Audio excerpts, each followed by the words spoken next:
listening to the Straight to Video podcast with Rob Lane. How's it going? We're here again with a brand new episode of the Straight to Video podcast. Today I'm excited to have the awesome PJ Farley on the show, and it's a really fun chat which I think you're going to enjoy.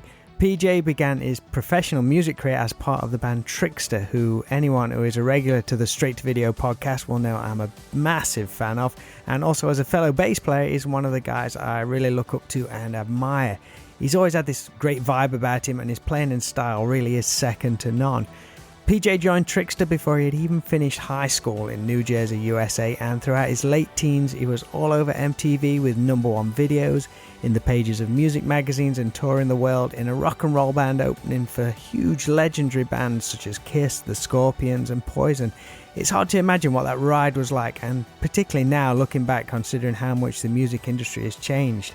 PJ is one of those musicians who's been able to adapt his style to play in various bands and joined the band Raw in the early 2000s, and he's also toured with Lita Ford and more recently Eric Martin from Mr. Big. During these crazy pandemic times, PJ hooked up with his friend and legendary WWE wrestler, lead singer of the band Fozzy, Chris Jericho, to form the fun band Kuarantine, who just cover specifically 80s Kiss tunes. They do an amazing job on recording and performing the songs remotely, as a lot of bands are having to do right now, and they've even managed to enlist Kiss guitarist Bruce Kulick to play on their cover of Kiss's Heart of Chrome. Outside of all of this, PJ has launched a solo career which saw the release of his debut album Boutique Sound Frames in 2016, and he's all set to follow that up with the brand new record Accent the Change, which is out through High Vol Music at the end of September. This guy's got a lot of stuff going off. It really was a lot of fun getting to chat to PJ and pick his brain a little about the early Trixter days and what that was like for him back then, getting such an amazing opportunity. And we even talk about his bass style and how he incorporates the techniques of the guys who influenced him into his playing. If you want to find out more about PJ and pick up the new record Accent the Change, then you can find him at pjfarley.net or through his record label highvolmusic.com, and he's also on Instagram at simply PJ Farley. Really hope you enjoyed this talk. Please drop us a line and let us know what you think. So here's my straight to video chat with PJ Farley.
Here we are, buddy. How's it going, man? Good, man. Look at you. So how you been? Everything good?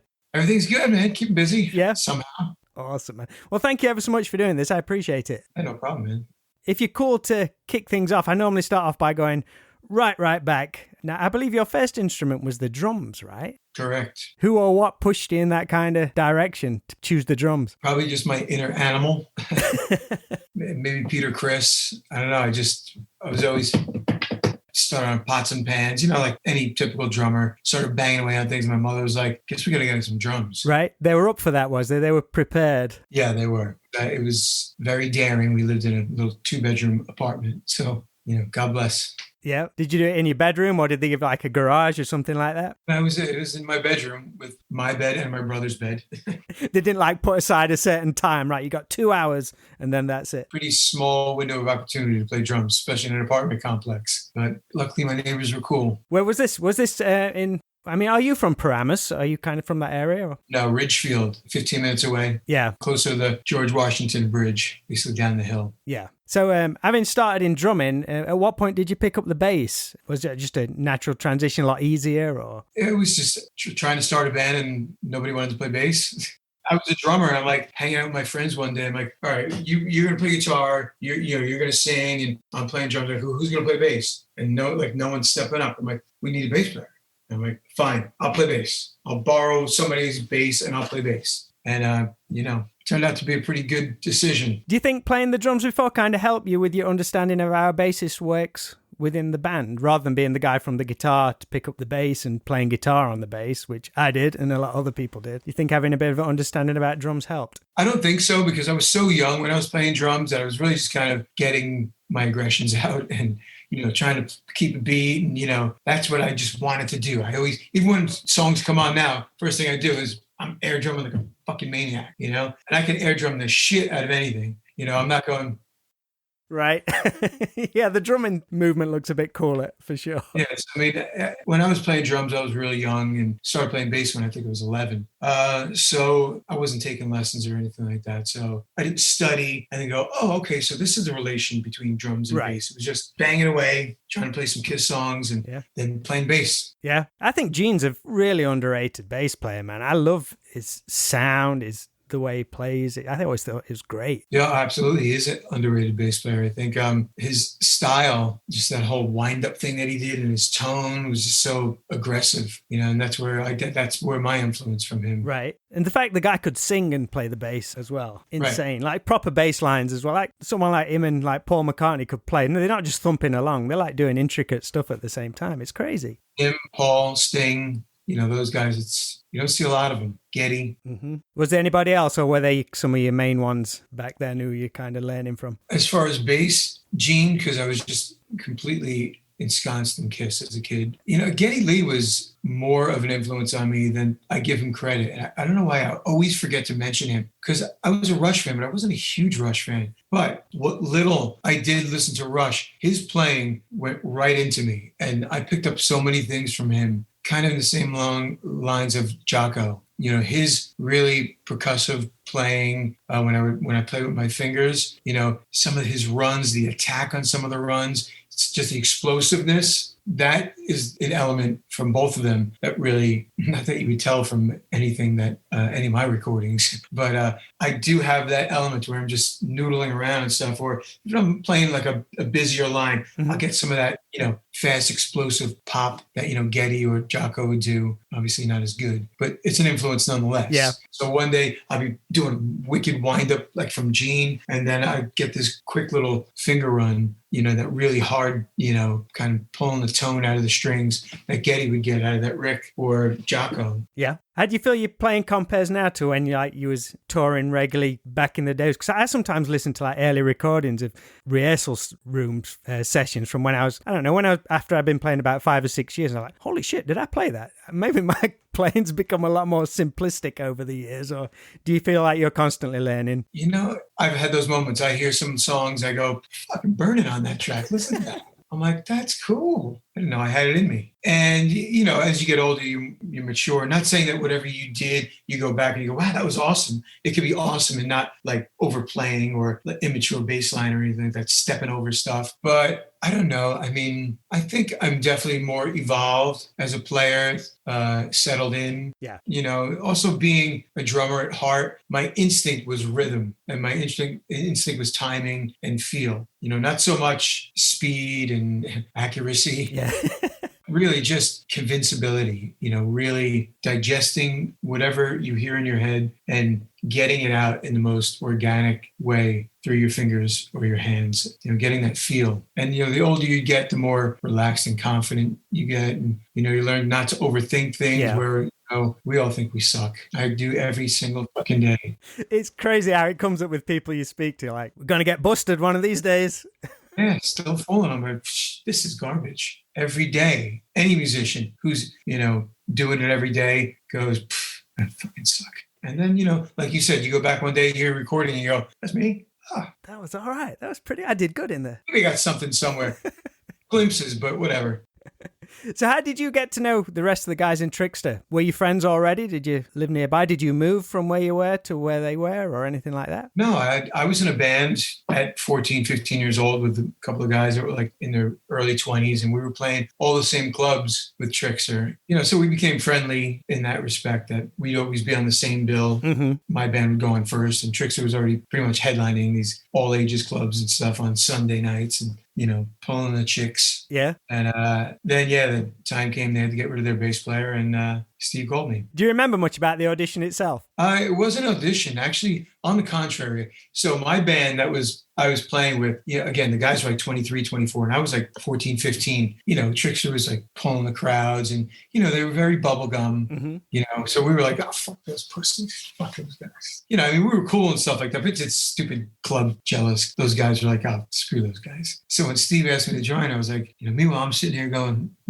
Well, every time I've seen Trixter play, I'm like, they got it. You don't have me yet, but they got it. And then so when he called me, I was like, all right. I'm like, this is going to get me lynched when I tell this band. I'm like, let me sit on it a couple of days, dude, and I'll get back to you. And, of course, Steve is promising me the world, selling me tickets to my own show, as he does. But, and very well. But, I needed time just to really kind of digest how I was going to tell my band that, guys, I got to do the inevitable. Mm-hmm. So I guess I made him sweat it out a little bit, but all along I was like, yeah, I'm going to do this, but I just need time to let these guys down. So what kind of stuff was that band doing? If you say Trixter was very bubblegum, it was just a normal straight ahead rock band, probably trying to do Trixter, but just not as good. But we were fun. So being so young back then, was the thought of being in, let's say, a real band and making a job, was that even a vision for you at such a young age? Or was it like, I like your band, it sounds fun, I'll give it a shot? Yeah, I always say this, like everyone's like, so what was it like, you guys being so young and getting so much success so quick? I'm like, well, no, that's the way we planned it. But because there was nothing else that I was going to do.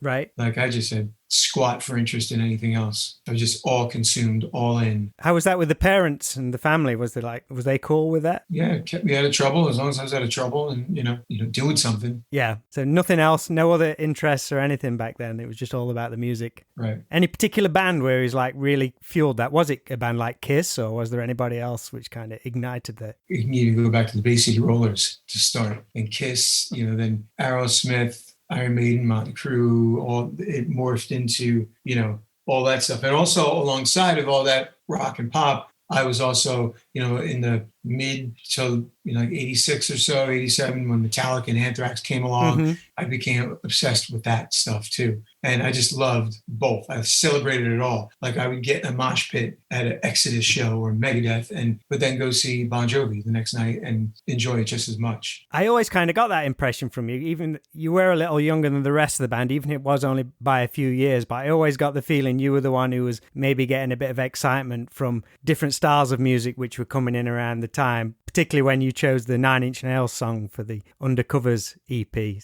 And ironically, that was Steve's choice. Yeah, oh, cool. I stand corrected on that one. Yeah, it's his fault.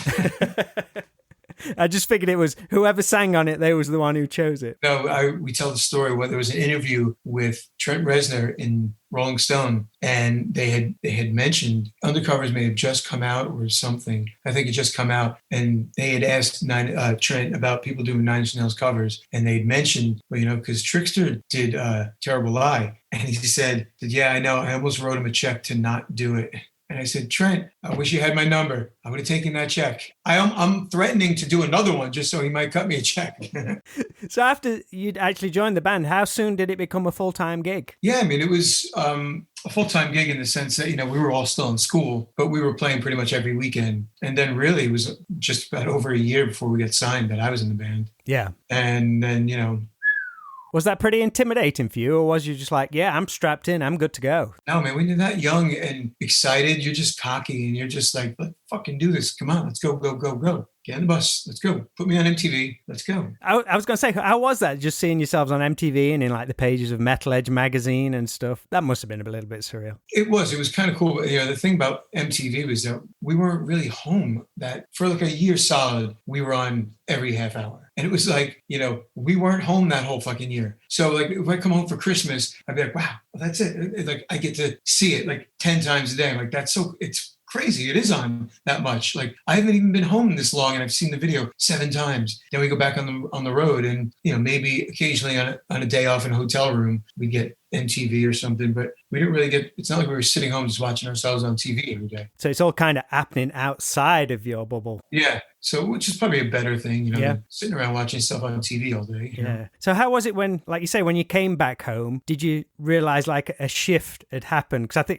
think my first introduction to you guys was, I don't think it was on Headbangers Ball in the US, but in the UK, there was a Rob Alford presented episode of Headbangers Ball, and they played the Trixter clip where you go back to school with Tabitha Soren. That was my first introduction to you guys. That was Tabitha Soren's first assignment ever. Yeah? Wow. So I was just telling my wife that the other day. We were watching the documentary on A&E, I Want My MTV, and they interviewed Tabitha Soren. I'm like, Tabitha Soren, her first assignment was covering Trixter going back to Paramus High School. Could you feel a shift when you came home from like doing so many months touring? Did it feel different at all, or?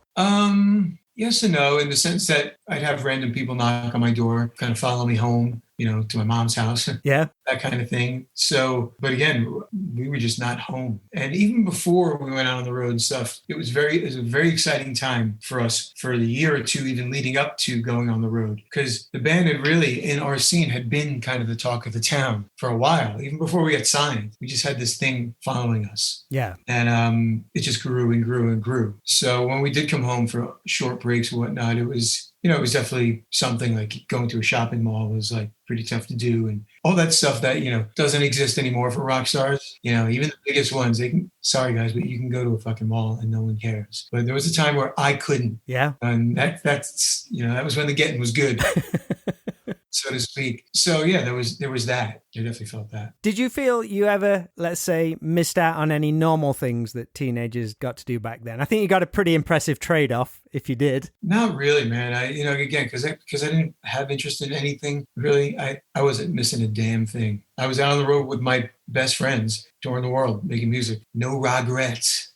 Was there anyone you kind of looked up to during those early years, or anyone that took you under their wing or gave you good advice? Or have your family always instilled kind of good values in you? You seem to come out of it pretty unscathed, from what I can tell. You can tell. Once I get off this thing, I'm trashing this room. I think, honestly, the band was such a tight band. It really was a family. And, everybody had good families. Everybody's parents were great and supportive. So just as a whole, my whole circle was just a great support group. And so we had that, which was probably a lot different than other bands that were just, kind of guys who answered ads and joined a band with, some guy who was just living on some chick's couch, and different scenarios. We all had similar backgrounds and good support systems. In a way, you've kind of not flipped that on its head, but you've become quite renowned as, like, you got the Lita Ford gig. You've been able to drop into other bands like the Raw stuff as well. So do you enjoy that side of it as well? Thrive on that. I love, when I get a call and it's like, hey,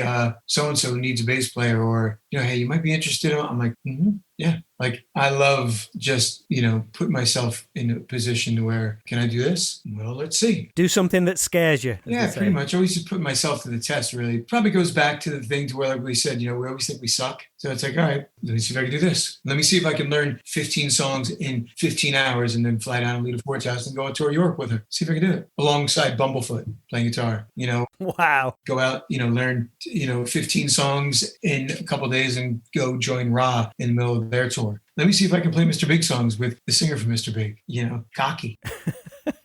How is it learning the Billy Sheehan part? As I always say, it's always a work in progress.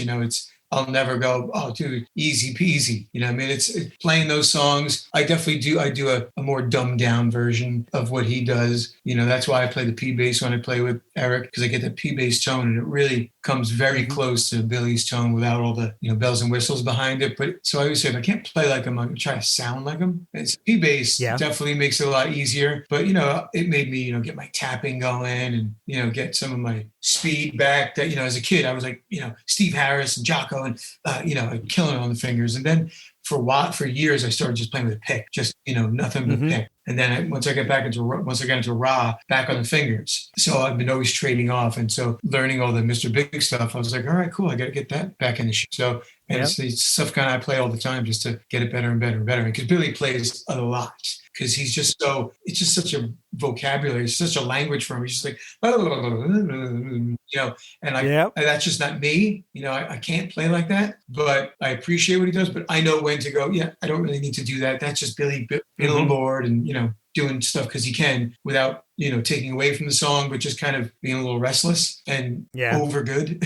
bullet points, like the good riffs and the signature parts. They're the bits I like most about Sheehan's playing, just the stuff where he is in the pocket. It's such a work of art with what he does. Like, you know, when I say he plays so much, you know, he's just always talking with it, you know, which is such an unbelievable thing to have. Just, it's that bass is just such an extension of him that he just picks it up and, you know, something's always coming out of him. It's just amazing. And I don't have to replicate all that stuff. That's him. Those are his nuances and stuff, which is just, you know, that's what makes him him. But signature parts are important. You ever tried the third finger on the picking? Where he does like the third finger as well to keep the speed. Yeah, not really. You know what I did take from him though is getting that, like the 16ths on one finger, you know. So I'll do like the human drill part and Daddy Brother with one finger, you know, and you put the one finger on top of the other one and you twiddle it like that, and you're hitting the string back and forward. So it's not 16ths with your two fingers. It's you're reinforcing your pointer finger with your second finger, and you're doing it back and forth. So good, so good. You hear that, girls?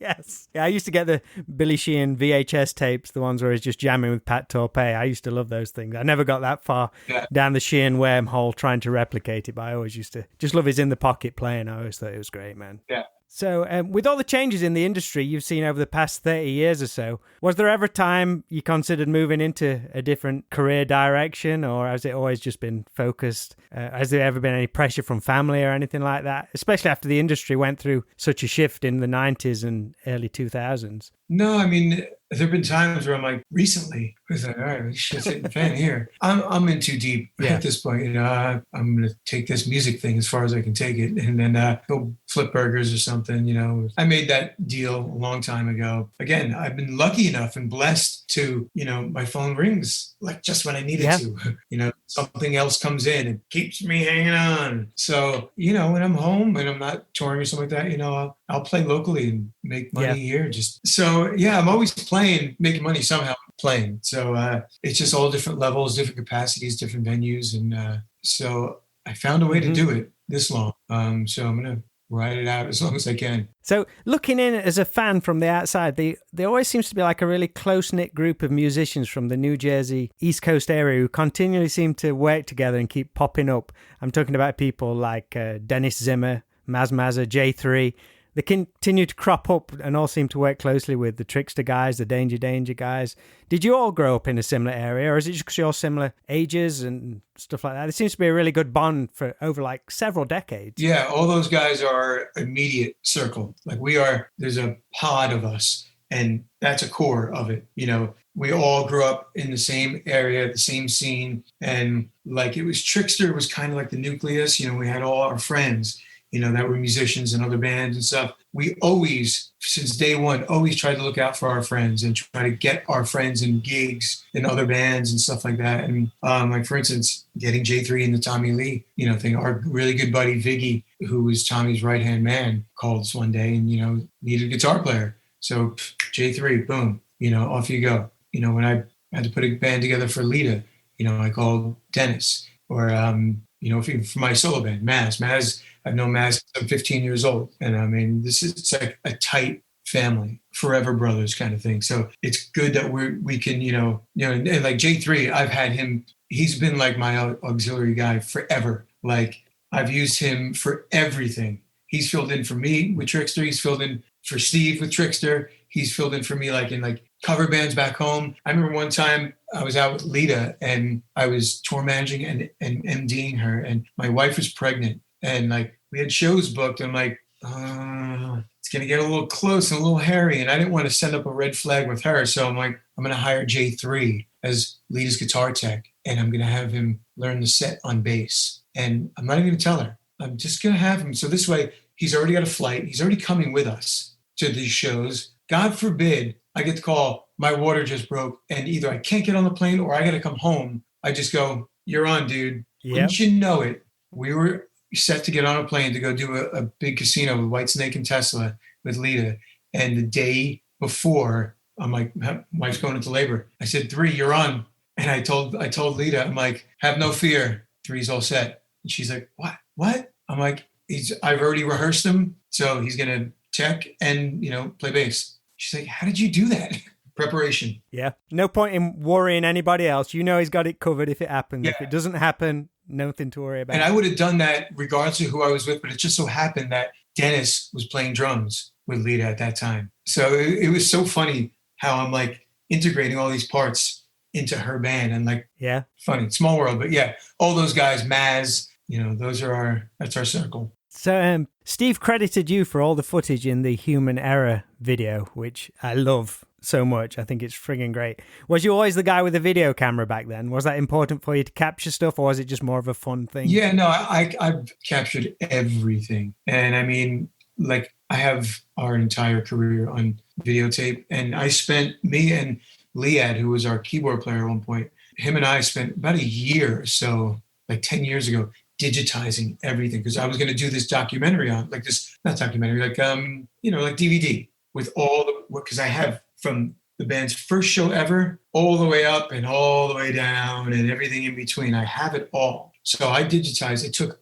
over a year to do, like, look at each 6-hour videotape and just pull good parts out of it, then title the clips and everything like that. So at one point I realized this is a lot of work. And, and then I came up with wrote the song Human Era, and I'm like, fuck it. I'm just going to do a video, shortened thing, basically summing it up. So I'm like, this is perfect. I'll just do a video to match that song. So that Human Error video I did all alone, just never did iMovie in my life before. I was just like, all right, I'm going to put this stuff in and see if I can make this happen. So that was my maiden voyage into iMovie. And basically I just did it because I know Frontiers wasn't going to put another fucking video out. So I did it myself and I gave it to him. I'm like, here, put this out. You're welcome. Turned out so good though, man. I get goosebumps when I watch. I mentioned it to Steve. I get goosebumps. Flicks from the old stuff to you guys playing at like M3 Festival or whatever it was. Yeah, I love it. I love that. Videos like that, man. It's just and it's rare that you can get all that footage. So good. So any plans to do anything more with it, or is it just like, holy shit, that's a lot of work. That's pretty intimidating. As with that footage? Yeah. Yeah. Well, I mean, and plus nowadays things are a lot easier.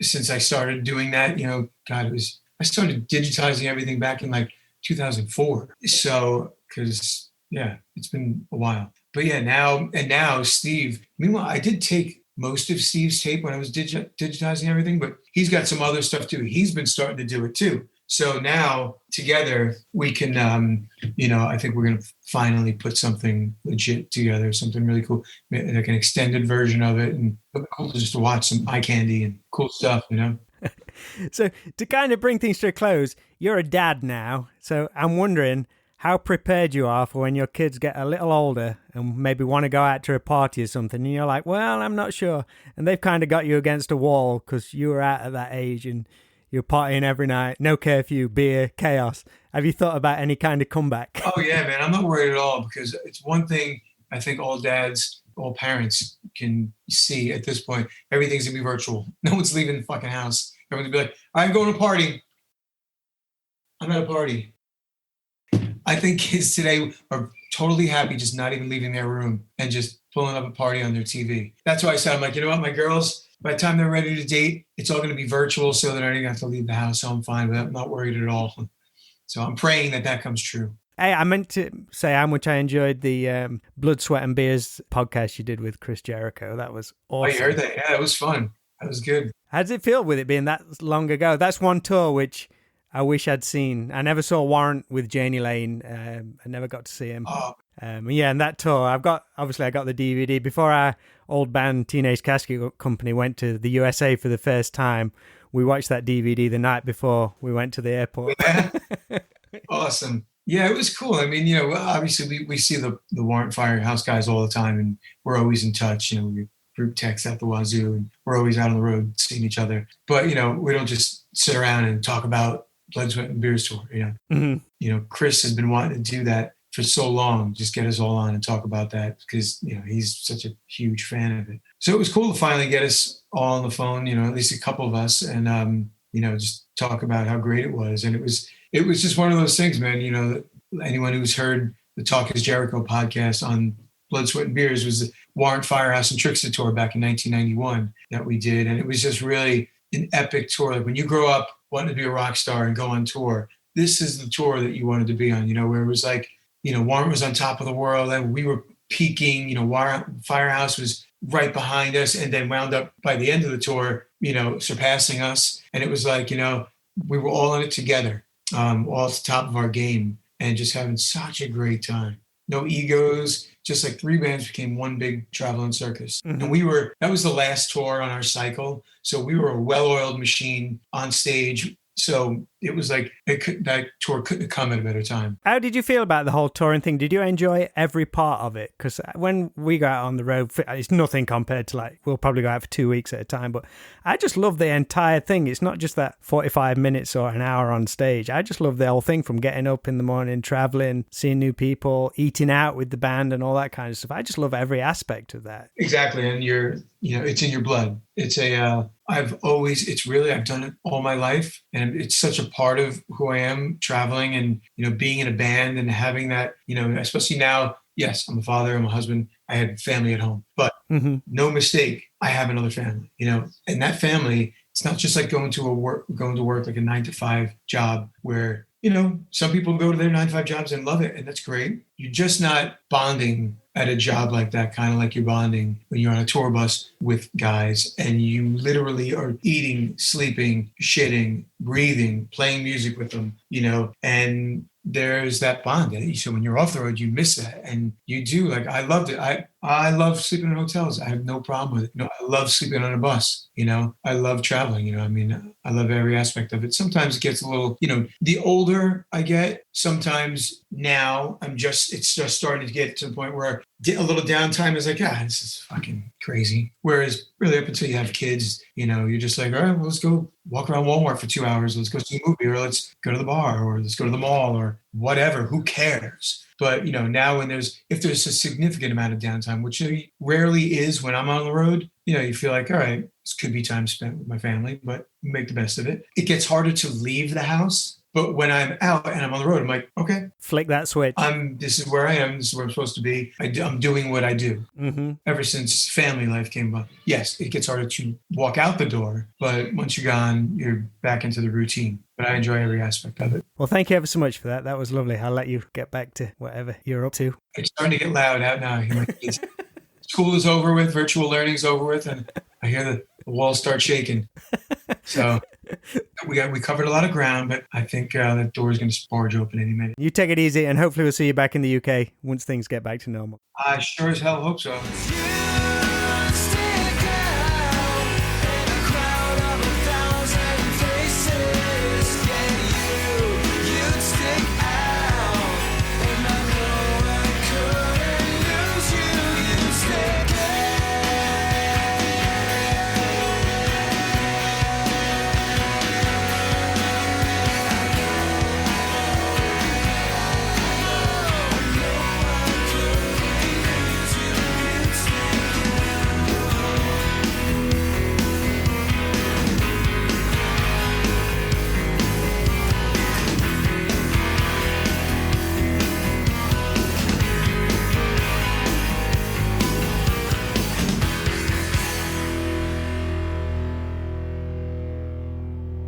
Big thanks to PJ for taking the time to talk to the Straight to Video podcast. I wish him all the very best with the release of his new album Accent the Change, which is available through High Vol Music. Thanks to you guys too for supporting the Straight to Video podcast. Please keep those likes, shares and reviews coming, and please let me know which chats you're enjoying and even who you'd like me to try and get on the show. Hope you're all doing great out there and keeping safe and healthy. Want to send you all lots of love, and we'll speak to you real soon.